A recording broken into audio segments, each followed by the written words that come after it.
¿Cuánto acatamos las medidas, las exhortaciones, las recomendaciones destinadas a combatir la pandemia de COVID-19? ¿Cómo y por qué ha cambiado la percepción de riesgo sobre esta enfermedad? ¿Cuál es la mejor forma que tienen las autoridades para comunicar y explicar los peligros del virus y las medidas que se impulsan? Para responder algunas de estas preguntas, en diciembre del año pasado, el GACH, Grupo Asesor Científico Honorario, impulsó la creación de un observatorio socioeconómico y comportamental. Ese equipo, conformado por investigadores de la Universidad de la República, está siendo coordinado por un hombre conocido en ámbitos políticos y académicos, el sociólogo Fernando Filgueira, ex subsecretario de Educación y Cultura, fundador del colectivo EduUI 21.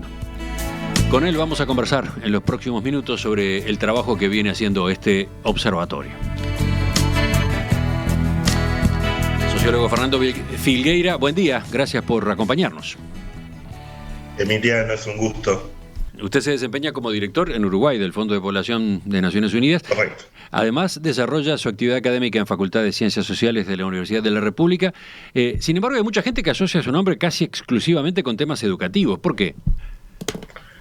Y bueno, me imagino que por mi pasaje por el ministerio en su momento, mis análisis y mi discusión académica también sobre los temas de educación dentro del marco de la mirada más general de los estados de bienestar, de las políticas sociales, y por aquel momento de creación y de trabajo con un grupo de colegas fantásticos que fue EduUI 21.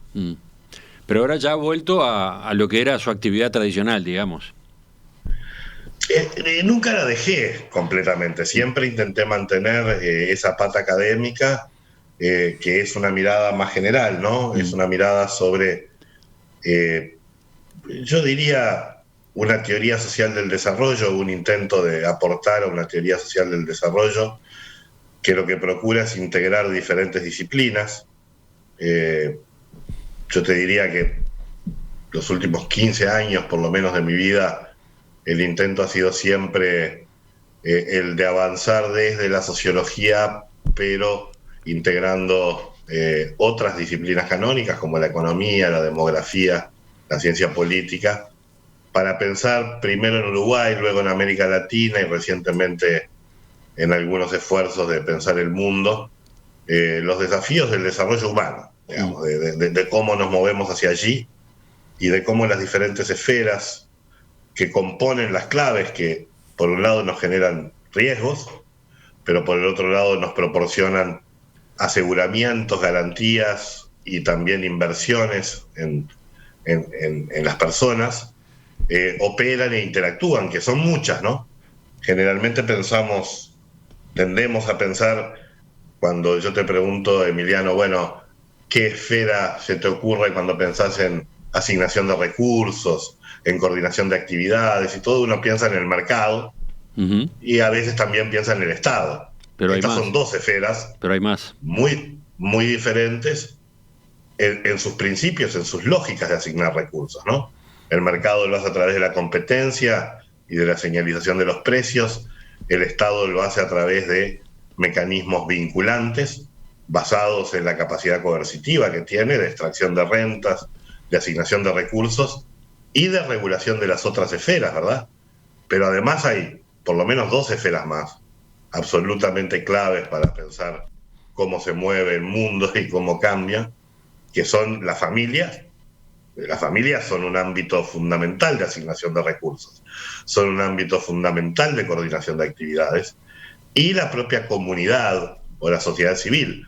Estas cuatro esferas, en el fondo, están todas presentes y van construyendo nuestras realidades, van definiendo la forma en que accedemos a recursos, la forma en que se nos asignan tareas, la forma en que coordinamos actividades.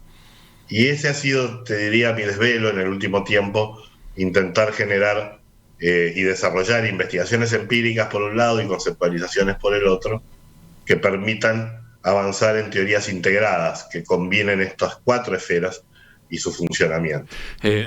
a propósito de ese trabajo, a partir de ese trabajo es que vino el premio Humboldt, porque antes de continuar, antes de ir al tema que nos convoca en esta charla, faltan las felicitaciones. Fernando Filgueira recibió este mes el premio Humboldt que otorga la Fundación Alexander von Humboldt de Alemania. El premio consiste en una invitación a cooperar durante un año en proyectos de investigación a largo plazo con colegas alemanes, justamente promoviendo la colaboración científica internacional. ¿Cómo le cayó esa noticia?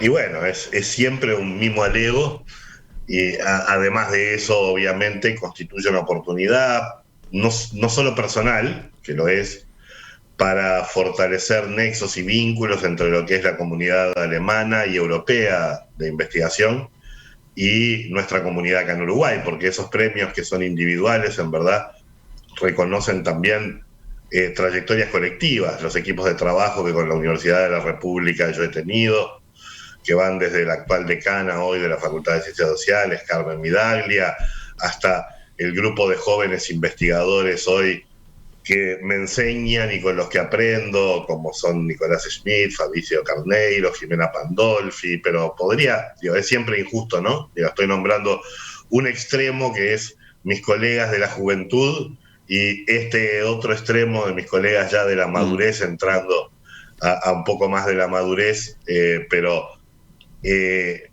es un premio que obviamente a uno lo hace sentir bien, siempre cree que hay algo de haber estado en el lugar justo, en el momento correcto y un poco de suerte, pero que sí tiene, yo diría, si rastreo para abajo como respaldo, estos elementos, digamos, este intento de ir construyendo una teoría y un conjunto de investigaciones que apuntaron desde el inicio al tema de los sistemas de bienestar, de los estados sociales, sistemas de políticas sociales, pero que se fueron ampliando en dos sentidos, de Uruguay a la región, de la región al mundo, y de lo que sería más el foco explícito de estado de bienestar a una mirada más amplia que combina esta idea de esferas interactuando, dinámicas estructurales en cada esfera, de mercado, de Estado y comunidad. Luego de este encuentro contigo, Emiliano, justo tengo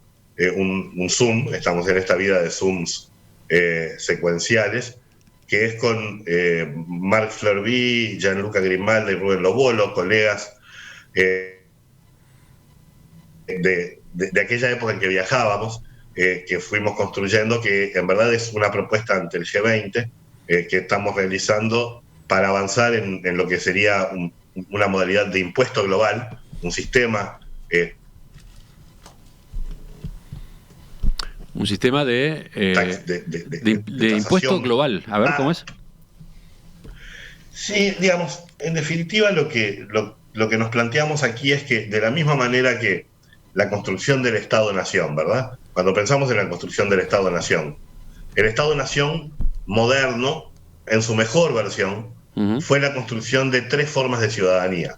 La ciudadanía civil, libertad de movimiento, igualdad ante la ley; la ciudadanía política, igualdad política de los individuos, capacidad de ser elegidos, la democracia; y la ciudadanía social, que si se quiere es un principio de igualación básica, de dignidad, de acuerdo a los parámetros socioculturales de una sociedad en un momento dado, ¿no? Estas tres ciudadanías, de alguna manera, ¿cómo estaban antes del Estado-Nación moderno?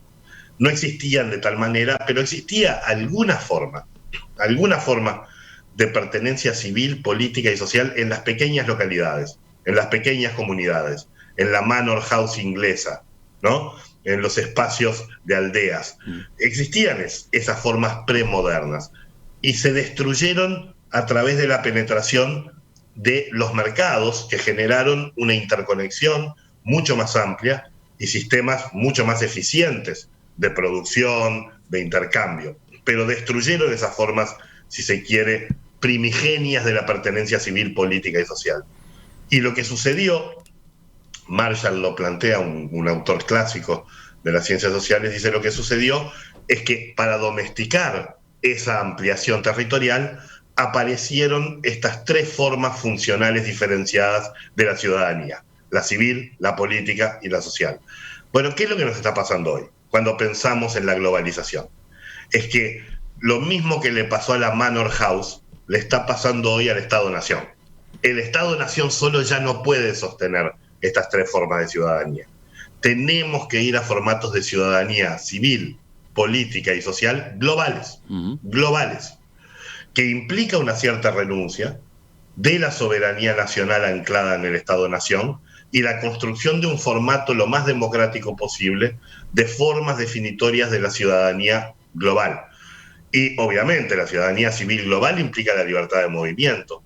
La ciudadanía política global implica mejorar mucho nuestras formas de gobernanza global, desde el Fondo Monetario, pasando por el Banco Mundial, pasando por el sistema de Naciones Unidas. Y desde la ciudadanía social implica construir una base impositiva global a partir del impuesto Tobin, que es a las transacciones financieras, el impuesto al carbono, que en el fondo es un mal, y el impuesto a las grandes riquezas globales multinacionales, para con ello poder generar lo que denominamos un ingreso básico universal. Es decir, universal en el sentido de que no es universal para un país, es universal para el globo. Parece muy utópico, ¿verdad? Pero bueno, uno empieza por aquí. Es la forma de empezar a pensarnos como humanidad y como ciudadanía global en la humanidad. Y ese es un trabajo que van a llevar o que van a considerar próximamente en el G20, por lo que decía. El G20 aceptó una serie de documentos que en su momento produjimos y ahora justamente este Zoom es para sumar a otros colegas y empezar a desarrollar esta propuesta que creemos que tiene mucho camino para andar, que no va a ser simple, que tiene componentes utopistas, pero que ponerla sobre la mesa me parece importante. Una parte muy importante de las xenofobias, del retorno a las formas cerradas del Estado, de los populismos, responde a que este encuentro entre una globalización liderada solamente por el mercado y el viejo Estado-Nación democrático no se dan bien. Generan en un momento coyunturas y situaciones que promueven justamente soluciones que a mi juicio nos llevan en el camino opuesto. Soluciones de volver sobre nuestras fronteras nacionales, soluciones xenofóbicas, soluciones populistas, soluciones que no reconocen todo el avance que efectivamente la globalización generó, pero que fue chueco, que fue un avance demasiado liderado por el mercado y carente de un marco regulatorio, civilizatorio, en base a esta idea de las tres grandes ciudadanías. Nos quedamos con este adelanto, vamos a volver sobre esas ideas, sobre esas fórmulas. Pero ahora, después de esta pausa, nos concentramos en el trabajo del GACH, o el trabajo de este observatorio para el GACH. Estamos con Fernando Filgueira, sociólogo, que coordina este observatorio que creó el GACH, un observatorio socioeconómico y comportamental sobre los impactos de la pandemia de COVID-19. En diciembre del año pasado, el Grupo Asesor Científico Honorario GACH impulsó la creación de un observatorio socioeconómico y comportamental sobre los impactos de la pandemia de COVID-19. ¿Quién coordina ese equipo? Fernando Filgueira. Con él estamos conversando esta mañana. Fernando, ¿qué es este grupo concretamente? ¿Qué es este observatorio? Hace análisis de la situación, pero no recomendaciones al gobierno, ¿no? A ver, en verdad hay una invitación del GACH personal para que yo me integrara, que surge en su momento del equipo GACH. Este observatorio que creamos, en verdad, está coordinado por Ricardo Bernardi, Alejandra López y quien habla, Alejandra de la Facultad de Psicología. Integra ahora también, estamos sumando a algunos colegas del Instituto de Economía, y lo que se propone es ser un espacio de producción, de conocimiento, de intercambio, de debate, que aporta, por un lado, insumos al GACH, para que luego el GACH eventualmente genere recomendaciones, ¿verdad? Pero también forma parte de hoy de la RICEP, de la red de academia en ciencias sociales, que Luis Bertol ha impulsado, pero que la Academia de Ciencias ha impulsado, para también aportar al debate y al intercambio. Y permitime señalar, digamos, la unidad de métodos y acceso a datos de la Facultad de Ciencias Sociales empezó a trabajar estos temas tempranamente, ya en abril, mayo, empezamos a generar una base de datos global integrada que sumaba varias fuentes, ¿verdad? Las fuentes que cada uno de nosotros miramos cada 2x3 sobre las curvas en el mundo, pero también los datos de Google Mobility, los datos de Uruguay específicamente integrados a la misma base y análisis, y hoy redobla sus esfuerzos conjuntamente con el Instituto de Psicología, con Ricardo Bernardi desde la Academia de Ciencias, etcétera, para, bueno, es eso, desarrollar la pata, si se quiere, no de las ciencias biológicas, epidemiológicas, etcétera, sino para poder aportar de las ciencias sociales a una mirada de los impactos sociales, los desafíos económicos y los elementos comportamentales que caracterizan a el Uruguay en este caso, pero también, y eso es muy importante para nosotros, una mirada comparada en este mundo de la pandemia. Nos vamos a encontrar de nuevo acá con las 4 esferas claro, de las que hablaba hace un rato, ¿no? El mercado, el Estado, las familias, la comunidad o la sociedad civil. Y sí, y tanto en el nivel nacional como en el nivel global, ¿verdad? Algunos de los elementos que uno ve claramente, es decir, a ver, para aclararle a los oyentes, hasta ahora el observatorio ha producido 2 informes, ¿no? En diciembre, capaz que empezamos por ahí, en diciembre publicaron un informe titulado Claves socioeconómicas, comportamentales y comunicacionales para enfrentar una nueva etapa de la pandemia. Allí se hace, por un lado, un análisis de las causas del éxito en la llamada primera etapa de la pandemia, cuando prácticamente no había circulación comunitaria del virus.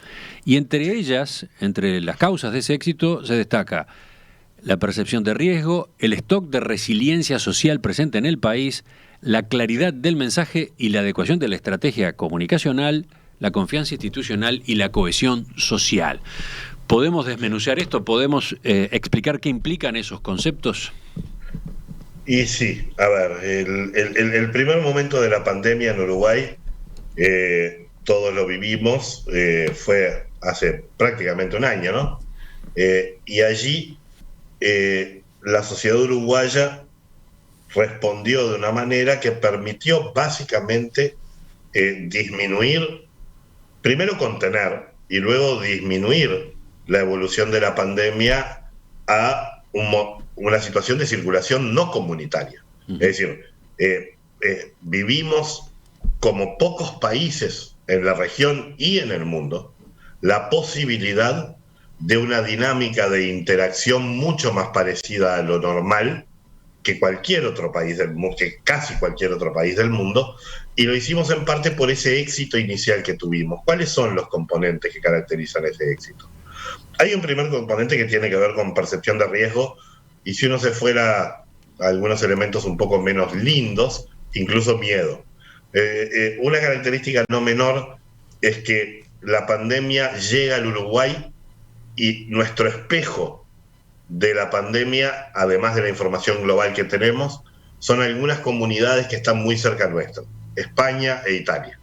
Sí, estábamos permanentemente siguiendo las realidades de esos 2 países donde la pandemia fue particularmente cruda. Teníamos allí como un adelanto, o mejor dicho, un adelanto que capaz que podíamos evitar, ¿no? Un adelanto de una realidad que capaz que podíamos lograr que no llegara acá. Exacto, teníamos por un lado una evidencia de una epidemia que había sido devastadora en estos 2 países. Teníamos las lecciones aprendidas de países que al principio no actuaron rápidamente sobre la misma, y teníamos además esos contactos cotidianos que nuestra sociedad tenía con las comunidades en España y en Italia, que nos contaban de las situaciones. Entonces, ese elemento es importante, además de un conjunto de incertidumbres acerca del comportamiento del virus, que incrementaba la percepción de riesgo. Pero todavía no sabíamos muy bien cómo era el virus, entonces, claro, entonces nos cuidábamos. Pero aparecen más conceptos así. El stock de resiliencia social, ¿qué era eso? yo creo que ese es absolutamente clave. Es decir, miremos cómo Uruguay llega al primer caso, ¿no? O a los primeros casos en comparación a sí mismo en el pasado y a la región. Uruguay tenía muchos años de disminución de los niveles de pobreza.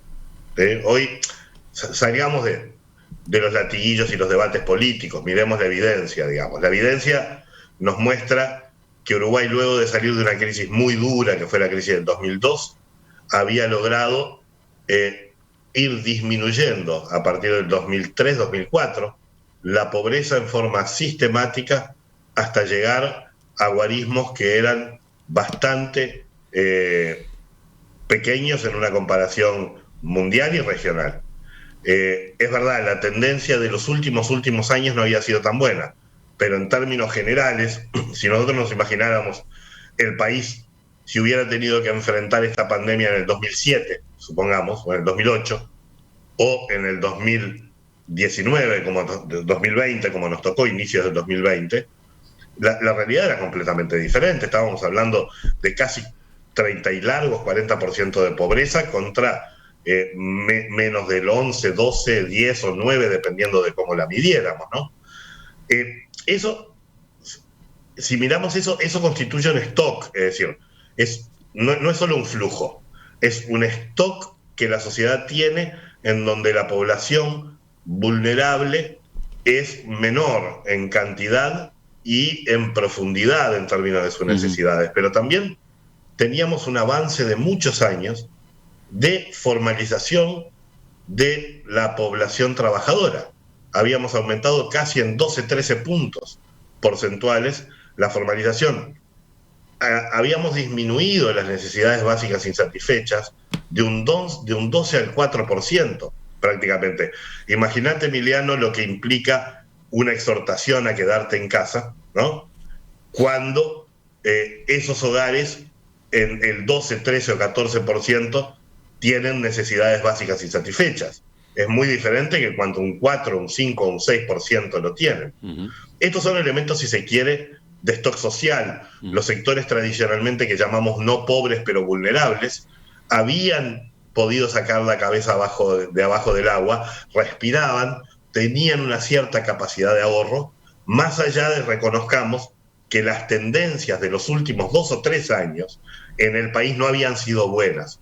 Pero además, Emiliano, comparémoslo no solo con el país mismo en el pasado, comparémoslo con el resto de la región. Cuando decimos que somos un caso desviado en el manejo que logramos de la pandemia, pensemos si no éramos también un caso desviado en ese stock de resiliencia social que teníamos. Y Uruguay, ahora con los datos de la CEPAL, presentaba los menores niveles de pobreza de toda América Latina. Menos de la mitad que el país que le seguía, que era Chile, ¿sí?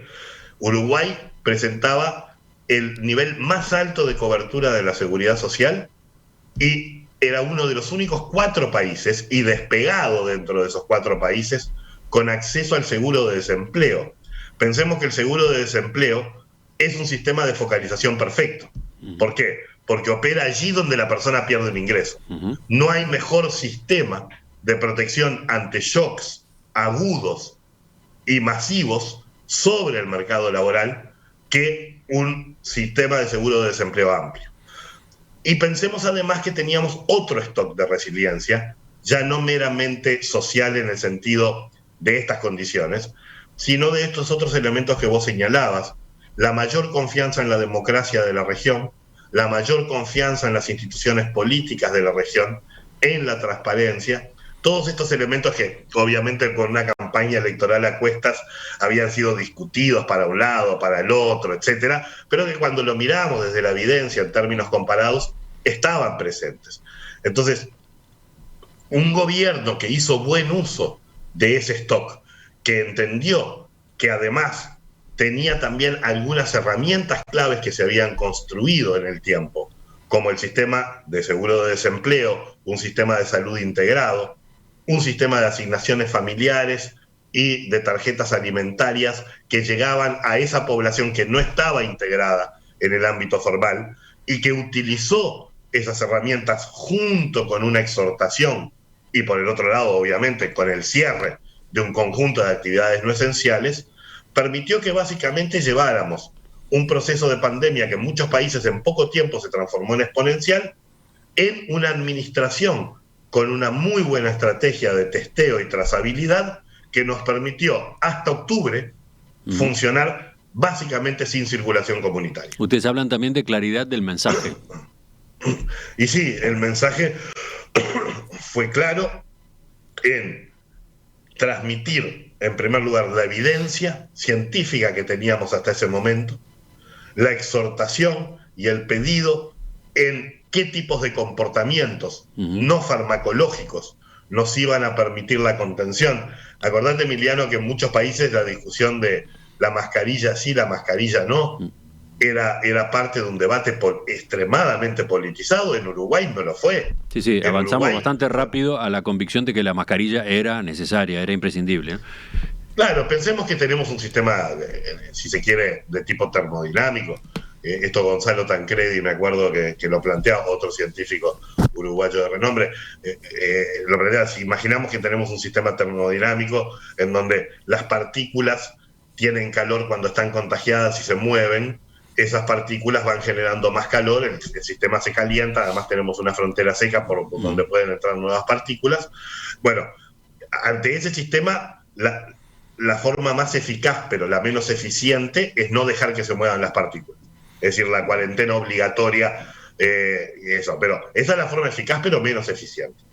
Pero la combinatoria más eficiente es disminuir movilidad, efectivamente, y por el otro lado, generar todos los aceites que disminuyen el roce de las partículas, la mascarilla, la distancia, los protocolos, estos elementos. Por eso cuando hoy se plantea que el problema que tenemos es un problema de responsabilidad individual, yo insisto, Uruguay es un caso desviado en la región porque pudo mantener con movilidad muy alta niveles muy bajos de circulación comunitaria hasta octubre.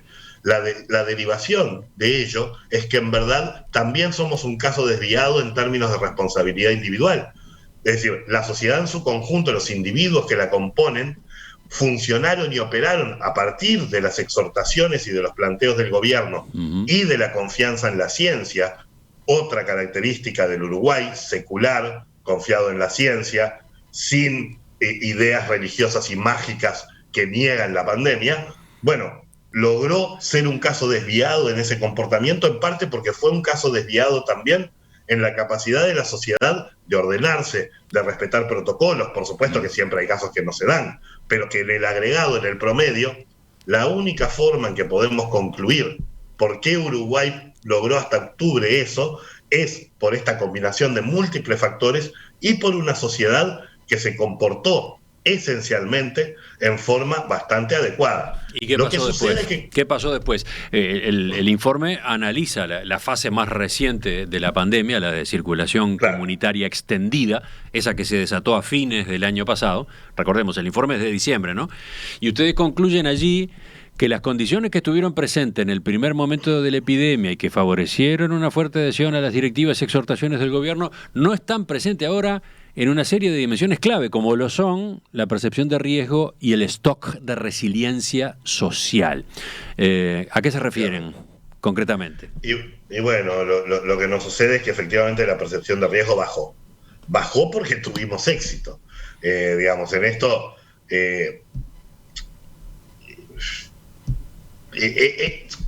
es difícil a ver cómo se puede explicar. La percepción de riesgo del inicio era una percepción de riesgo en verdad exacerbada con respecto a lo que la epidemia es en realidad. Ahora, el funcionamiento que nos pudimos permitir hasta octubre, antes de que empezara a crecer esta primera ola, que después se logró resetear, responde efectivamente a una altísima movilidad, Uruguay retorna a niveles de movilidad que, sin ser idénticos a los de prepandemia, se acercan bastante.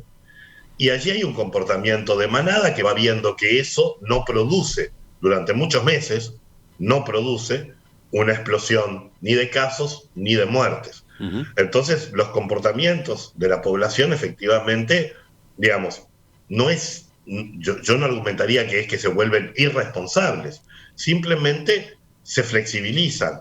Y además recordemos, cuanto más movilidad hay, cualquier pequeño microcomportamiento que no es estrictamente de adherencia genera riesgos acumulativos de que aparezcan brotes y de que estos se extiendan en forma comunitaria. Es decir, que allí hay un primer elemento. El segundo elemento, y que lo estamos trabajando ahora en otros documentos que estamos produciendo, es que efectivamente, más allá de todas las ventajas que tuvimos comparativamente para poder funcionar en materia económica y en materia social, tampoco, todos lo sabemos, estuvimos frente a una situación normal. Y esto genera costos económicos y costos sociales. El stock de resiliencia, ese stock de capital social, de capital institucional, se gasta. ¿Cómo es eso? A ver, ejemplos. Y bueno, ahora voy a adelantar, Emiliano, algunos datos que prontamente van a salir en un próximo reporte, pero casi el 70% de la población declara que en el 2020 se vio algo o muy afectado por la pandemia en términos económicos en su hogar.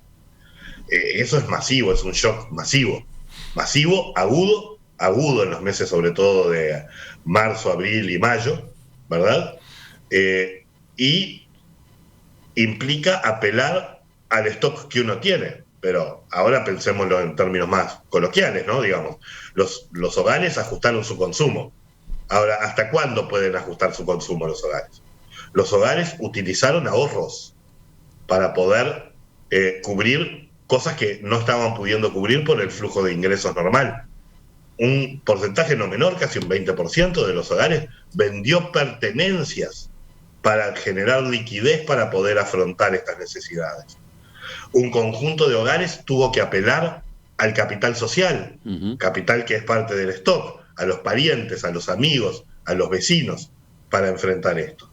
El Estado respondió con un conjunto de acciones de protección que fueron muy robustas para los trabajadores formales, pero no tuvieron la misma robustez para los trabajadores más vulnerables y para los hogares en donde se encuentran estos trabajadores más vulnerables. Aquellos ingresos que provienen de los sectores informales, de actividades precarias y que no tienen seguro de desempleo. Cuentan, sí, muchas veces con la asignación familiar o con la tarjeta alimentaria, esto lo analizamos, y con una innovación importante y yo creo adecuada que se hizo, que fue la canasta electrónica, que funciona más como un sistema a demanda, pero cuando uno mira el monto de recursos que se volcó para esa población, uno se da cuenta que, considerando el impacto, el shock que sobre el mercado laboral de estas poblaciones menos susceptibles de poder adaptarse al teletrabajo, sin sistemas de aseguramiento público para reemplazar los ingresos, con menos ahorros para poder enfrentar dicha situación, esos recursos que se volcaron obviamente dieron un alivio parcial, pero no suficiente. Y por lo tanto, esos sectores vulnerables, más que otros, ya consumieron prácticamente todo el stock. Lograr adherencia a las medidas de disminución de la movilidad, a las medidas de el quédate en casa, a limitar eventualmente el trabajo y ir al teletrabajo. Bueno, no todas las personas pueden hacer eso de la misma manera. Generar un sistema robusto de protección que garantiza que ante un shock agudo y temporal, que esperemos que sea agudo y temporal, estamos en una carrera, ¿verdad?, entre el incremento ahora de los casos, el miedo por las nuevas cepas y las vacunas. Pero en ese timing, hoy nos parece que hay un desafío grande de disminuir movilidad, porque estamos ante una nueva etapa con circulación comunitaria, con positividad alta, con un incremento de casos muy importantes, y al mismo tiempo que debemos disminuir movilidad, lograr adherencia a esas medidas porque no va a ser en forma coercitiva. Uruguay va a intentar disminuir movilidad, yo imagino, por mecanismos parecidos a los que hizo el 13 de marzo anterior. Precisamos también una apertura fiscal importante que genere un apoyo temporal acotado con certidumbre de por cuánto tiempo tenemos que disminuir la movilidad y certidumbre de por cuánto tiempo vamos a tener estos apoyos que permitan una mayor adherencia. La comunicación, estábamos viendo cómo habían cambiado las cosas a lo largo del año pasado, en especial cuando terminó llegando el agravamiento de la pandemia a fines del año. ¿Qué análisis hacen allí? ¿Ustedes hacen alguna anotación sobre la comunicación del gobierno en la segunda etapa? Sí, a ver, en principio la comunicación que se produjo desde el gobierno, desde el Estado, desde las diferentes instancias del Estado y desde la propia sociedad civil. Las esferas funcionan de nuevo, ¿verdad? ¿No? Digamos, está el dolor que le genera al mercado esta pandemia y las medidas de contención, está el Estado, pero también está la sociedad civil y las familias. ¿Cuáles son las dos grandes espaldas que en un contexto de este tipo tiene un país para enfrentar los efectos sociales económicos de la pandemia y poder lograr adherencia a las medidas de mitigación y de contención de la pandemia? No es tanto el mercado, que requiere de mucha interacción, de mucho contacto, ¿sí? Hay que cuidarlo, hay que protegerlo, pero no es el mercado el que va a dar esas soluciones. No es tampoco solo la comunidad, aunque ella es muy importante, los mecanismos de solidaridad los vimos presentes, la creación del GACH tiene un componente comunitario de sociedad civil, pero son dos, el Estado y las familias. El Estado y las familias. Estos aguantan el grueso, y deben aguantar el grueso.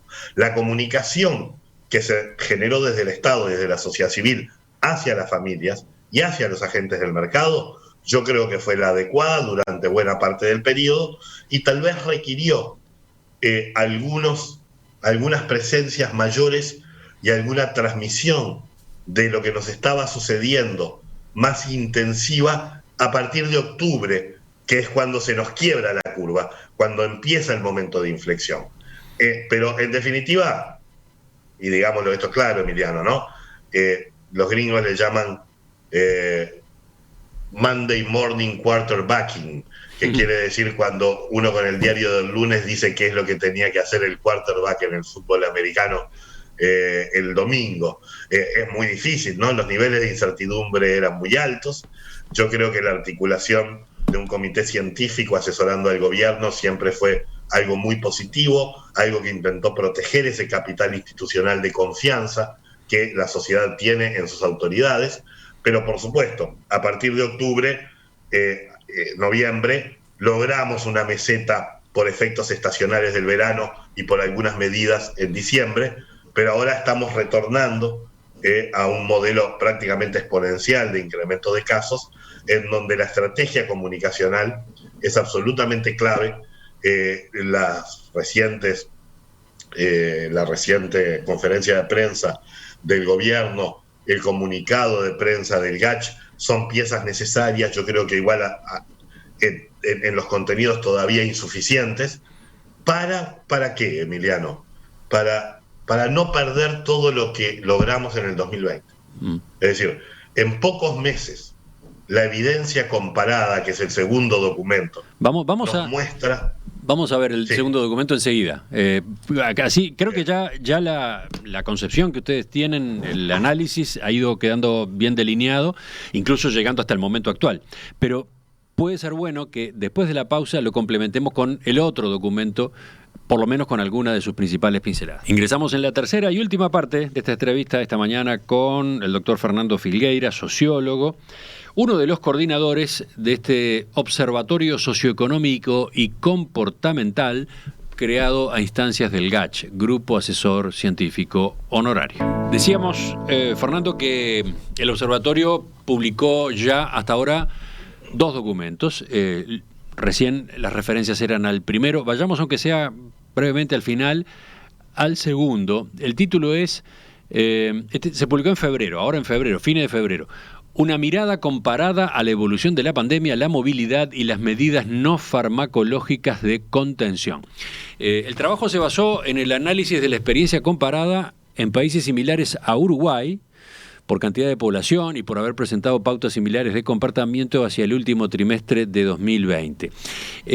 Lo estuve leyendo, es bastante concluyente, sostiene que se debe reducir la movilidad de forma vinculante y afirma que para lograr mayor adhesión a las medidas es necesario un esfuerzo fiscal que permita a los agentes, o sea, personas, hogares y empresas, cumplir con dichas acciones vinculantes y o de exhortación del gobierno.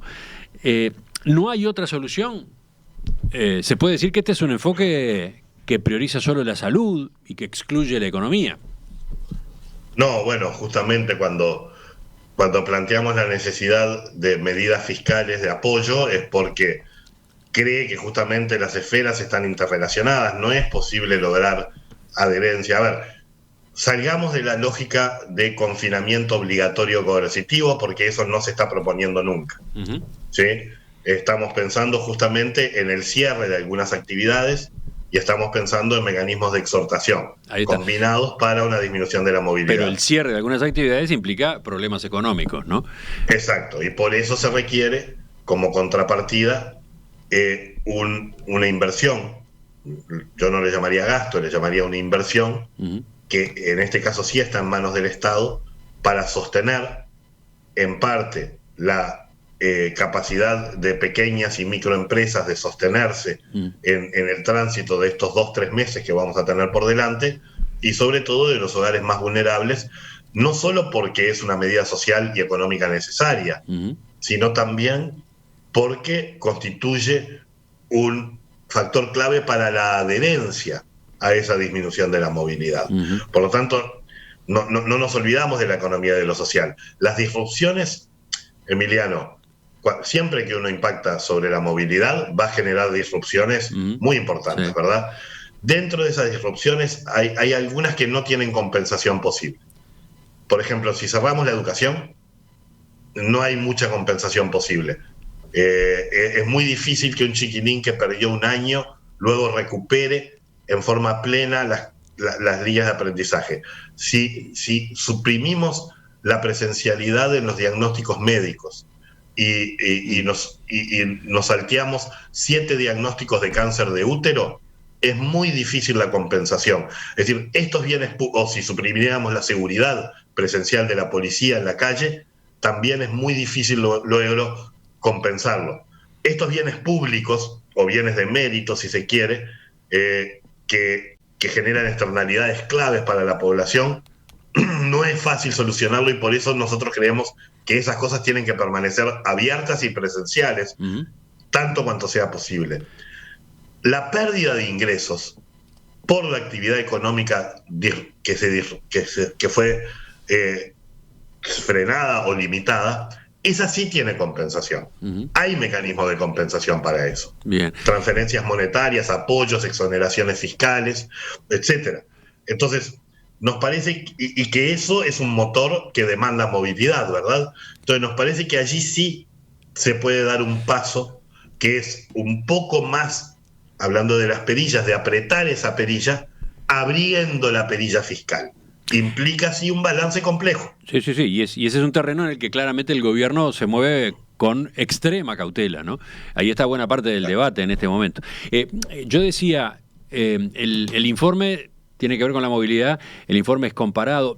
No es un informe largo, aclaremos, pero está cargado de gráficas, ¿no? Está cargado de números, de datos y de análisis cuantitativo. Pero el resumen es: lo primero que una mirada comparada permite constatar es que en esta segunda ola, cuando existe circulación comunitaria y un comportamiento de la curva exponencial de nuevos casos diarios, no existen experiencias exitosas de contención de la epidemia sin que exista un cambio en 2 aspectos básicos: la movilidad al trabajo, transporte y recreación, y acciones vinculantes del Estado que disminuyan en forma forzosa la demanda de movilidad.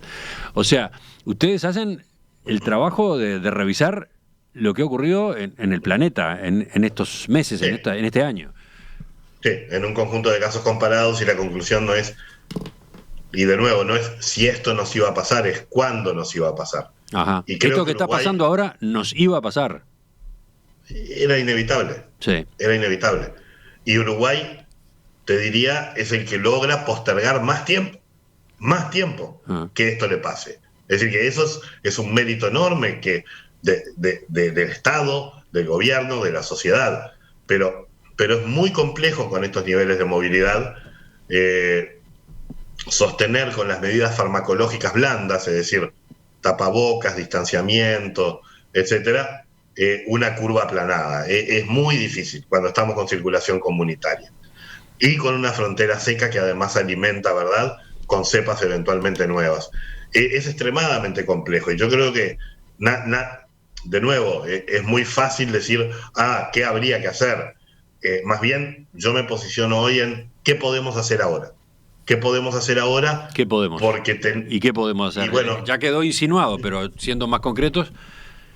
Yo creo que los primeros pasos que se dan van en una dirección que puede ser correcta, pero que se necesita más intensidad. Yo estoy convencido, y ahora hablo personalmente, digamos, no en nombre ni del GACH, ni del equipo fantástico de la Unidad de Métodos y Acceso a Datos, aunque en los documentos está sugerido. Yo creo que vamos a tener que ir a algunas medidas de gobierno que tanto señalicen y exhorten como generen decisiones vinculantes. Algunas ya están generadas, el tema de las aglomeraciones, ¿verdad? El tema ahora del cierre de los vestuarios, el tema del aforo en el transporte público, el tema del cierre de fronteras. Bueno, creo que vamos a tener que dar algún paso más. ¿Para qué?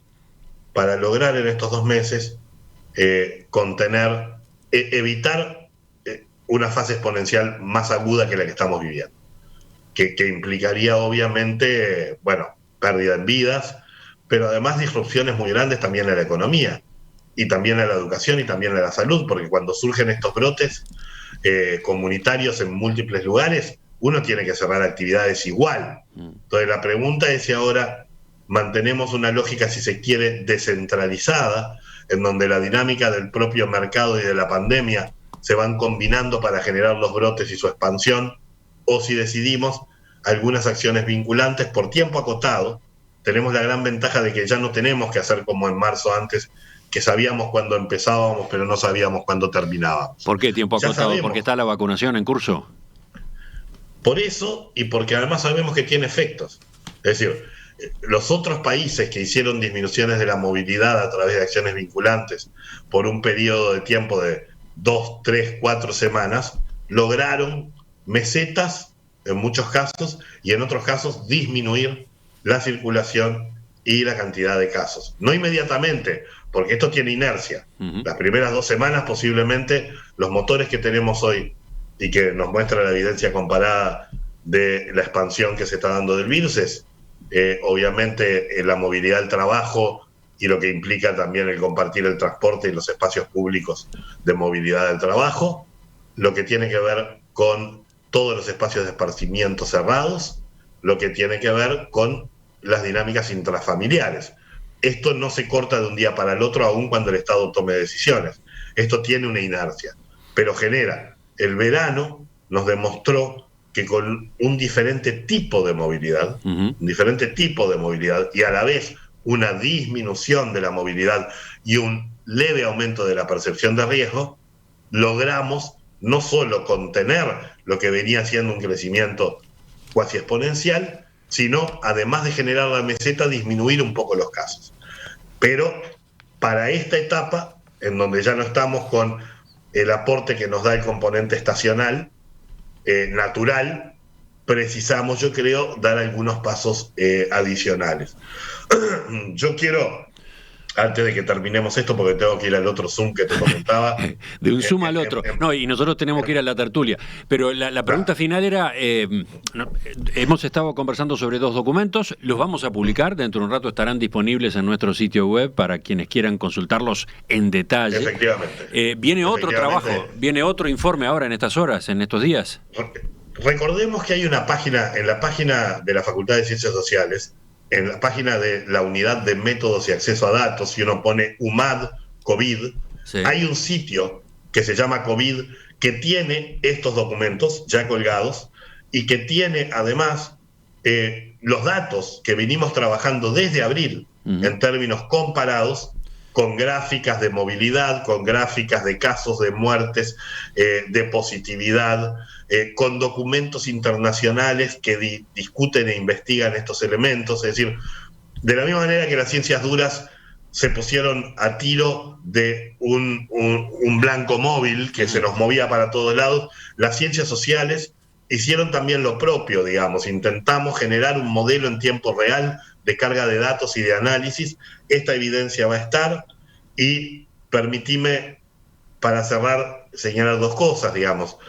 Primero, esto hubiera sido imposible sin el trabajo de Ricardo Bernardi y de la invitación del GACH, y hoy de la RICEP, de la Red Integrada Académica que está trabajando, y sin el trabajo que yo quiero agradecer aquí, además de Alejandra López y del equipo de la Unidad de Métodos y Acceso a Datos. Un equipo joven que ha trabajado de sol a sol, que lo ha hecho a horas inaceptables para la familia, para producir esto, y que yo creo que nos da lo mejor que la Universidad de la República, nuestra ciencia, nuestra academia puede ofrecer en una circunstancia de este tipo. Y cerrando con ello, mi otro sombrero, el sombrero que hoy al que yo dedico mi tiempo, que es el sombrero del Sistema de Naciones Unidas. Esto también está sucediendo desde el Sistema de Naciones Unidas, ¿verdad? El Sistema de Naciones Unidas no solo apoya a la RICEP, sino que ha desarrollado un proyecto muy importante con financiamiento de aproximadamente casi $1 millón para enfrentar los efectos de la pandemia y para contribuir junto con el gobierno y con la sociedad civil al manejo de la pandemia. Allí la oficina de la coordinadora residente, ONU Mujeres, el Fondo de Población de Naciones Unidas, el Programa de Naciones Unidas para el Desarrollo, UNICEF, todas estas agencias y otras muchas están trabajando, la OPS sin duda, y han desarrollado tareas que, para volver y cerrar con un moño con lo que decíamos antes, son claves. El sistema multilateral de cooperación de los gobiernos hoy es el eje sobre el que tenemos que construir la resiliencia futura para enfrentar otros grandes desafíos globales, nuevas pandemias, nuevas zoonosis, el tema del cambio climático, el tema de las crisis migratorias, el tema del tráfico internacional de armas y de los sistemas internacionales de delincuencia. Todos estos elementos requieren de gobernanza global, y allí el sistema multilateral es nuestra apuesta. Los Estados-naciones son claves, pero sin un sistema multilateral de gobernanza más amplio y con más dientes va a ser muy difícil enfrentar el futuro. Fernando Filgueira, gracias por la participación esta mañana en Perspectiva. Quedan todas estas otras puntas para continuar explorando. Vamos a volver dentro de unos días nada más sobre un nuevo trabajo de este observatorio. Tendremos el abordaje correspondiente con sus números y con su análisis. Hasta la próxima. Muchas gracias, Emiliano. A las órdenes.